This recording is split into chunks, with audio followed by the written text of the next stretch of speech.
Should you always listen to that little voice inside your head that tells you to do things or not do things? In short, yes. Yes, you should always follow that voice. Now, the trick is knowing whether that voice is actually your gut instinct, which is yourself that knows deep down inside, it's your subconscious self, or is it that little fear thought that's nagging at you, trying to tell you to not do something because it's afraid? So how do you know the difference between the two? Look, today I'm going to tell you, always follow your gut. It's never going to steer you wrong. Your gut tells you when it's just that random feeling where you're driving down the street and it says, hey, you should turn in there and just, go do that. And you have no idea why that feeling came along.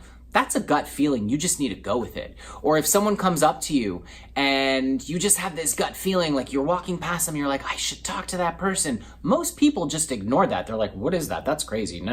And they walk away. But you don't even know. That person could have literally been the key to every dream you've ever had. They might be looking for the whatever the job it is that you're looking for, they might be looking to hire that person. They might be your soulmate. You have no idea. You have to follow your gut. Now, I've already done a video about meditation and why and how you should. And if you haven't seen it, you should definitely go and watch that, because meditation is definitely the way to get really honed in on how you can tell, not how you can tell, but how you get really honed in on whether it's an ego or fear kind of based feeling that you're getting, or if it's actually your gut telling you to do something.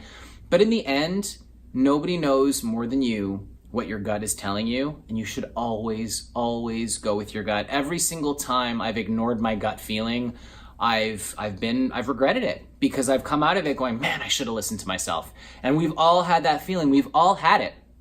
So the key is to always go with your gut. If your gut's telling you to make that phone call, do it. If your gut's telling you to go up and smile at that person, do it. If your gut's whatever your gut's telling you to do it, as long as it's a positive thing. Follow your gut.